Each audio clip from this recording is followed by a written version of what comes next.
Après avoir vérifié le Hametz, dès le soir, on annule tout le Hametz qu'on n'a pas encore vu. Le Hametz qu'on a vu et qu'on a l'intention de consommer et d'utiliser encore le lendemain, on ne l'annule pas. L'essentiel dans l'annulation du Hametz, ce n'est pas de lire la phrase en hébreu ou en araméen telle qu'elle figure dans les différents ouvrages.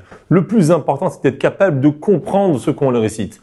Parce qu'il s'agit bien, non pas d'une prière, non pas d'une supplication, mais d'une annulation. Et donc, il faut être capable de comprendre. Si on ne comprend pas l'hébreu ou l'araméen, on pourra le lire en n'importe quelle autre langue, en français par exemple. L'essentiel, c'est de comprendre cette annulation de la meilleure façon possible. Le lendemain matin, il existe deux horaires.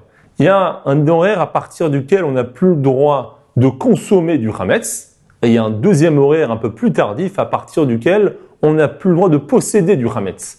Et donc, il faut bien faire attention à ces deux horaires, consommer le Hametz avant l'heure limite et annuler le Hametz, cette fois-ci aussi bien le Hametz qu'on a vu et que le Hametz qu'on n'a pas vu, avant l'heure limite d'autorisation de posséder du Hametz. Comment est-ce qu'on annule le Hametz? La meilleure façon, c'est le brûler. Si ce n'est pas possible pour différentes raisons, tous les moyens seront bons pour le faire disparaître. Ça pourrait être l'émietter, le jeter aux toilettes, le jeter à la mer, dans un fleuve, peu importe. Toutes les possibilités sont bonnes, même s'il existe une préférence par le feu, par srefa, tout comme les corbanotes. À partir d'un certain moment où on avait dépassé le moment limite de consommation, on devait brûler les corbanotes. Un dernier point, il faut faire attention à bien se rincer la bouche et se brosser les dents afin de ne pas posséder, ne pas avoir dans sa bouche encore des miettes de Hametz après l'heure d'interdiction de possession du Hametz.